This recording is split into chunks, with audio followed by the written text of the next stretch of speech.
There is no way Joe Biden is capable of navigating the Russian war in Ukraine.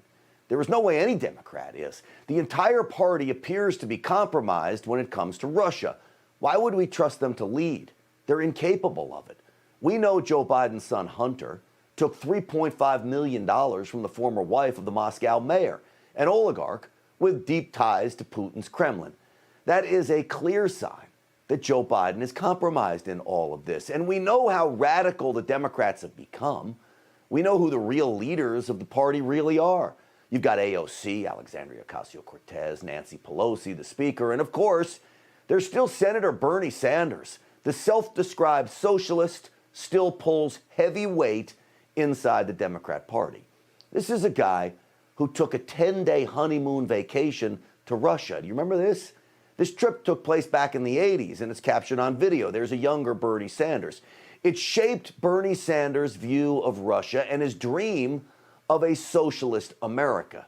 It is no surprise he rushed to the defense of Putin in a recent op-ed for The Guardian, calling it, quote, hypocritical to dismiss Russia's concerns about NATO potential's expansion to include Ukraine, writing in The Guardian that he feared, quote, the bellicose rhetoric that gets amplified before every war demanding that we must show strength, get tough, and not engage in appeasement would be, well, too harsh on Putin, I guess. Much of the Democrat Party thinks like him. That's the sad reality. They despise the strength that President Trump displayed and the resolve he held to keep the world safe. Remember, leading up to the Ukraine war, the Democrats openly embraced socialism, communism, and the trouncing of our rights as well right here in America. They gave the green light for Joe Biden and his governors to behave like dictators. You want proof? Here it is. There's no amendment that's absolute. There's no reason why we have assault weapons on the streets of a civil society. They are weapons of war. We have to wait for them to be vaccinated because they are selfishly a endangerment to other people. What is this, the honor system? The honor system as to whether somebody's been vaccinated? Do you want them breathing in your face on the strength of their honor?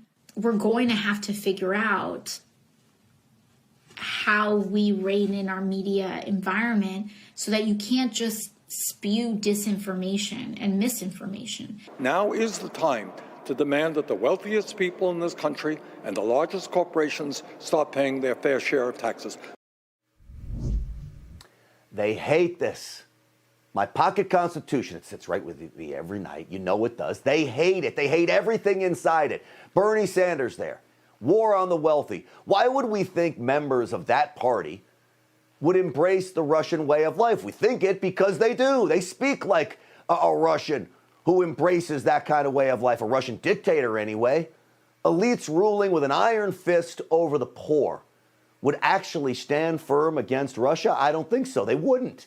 We can assume, based on a text message from Hunter Biden to his sister-in-law, obtained by the New York Post, remember this one, that again, the Biden family is making big money in Russia. Here is the text. He complains about all the things leading to his life collapsing around him, like, quote, my suspected involvement in brokering a deal with Vladimir Putin directly for the largest sale of oil and gas assets inside Russia to China. And then there's the tax bill that Eric left hanging over my business and Dad's running for president, right? All the minor issues compared to brokering a deal with Vladimir Putin directly with China, of all things. That alone could explain why Joe Biden, up until just yesterday, wanted to ban, or he did ban, imports of Russian oil. He refused to do it up until yesterday. Why he still refuses to supply Ukraine with fighter jets for Ukrainian pilots to fly. Add in the Biden business dealings and the corruption investigations inside Ukraine. It pays, literally, for the Biden family to just let Russia win. For the Democrats, in a love affair with oppressive big government, they would rather have the war in Ukraine end swiftly with a Russian victory. I promise you this is the case, if only to stop the negative publicity about Russia's evil dictator and its system of government steeped in both socialism and communism, ideals embraced by today's Democrat Party.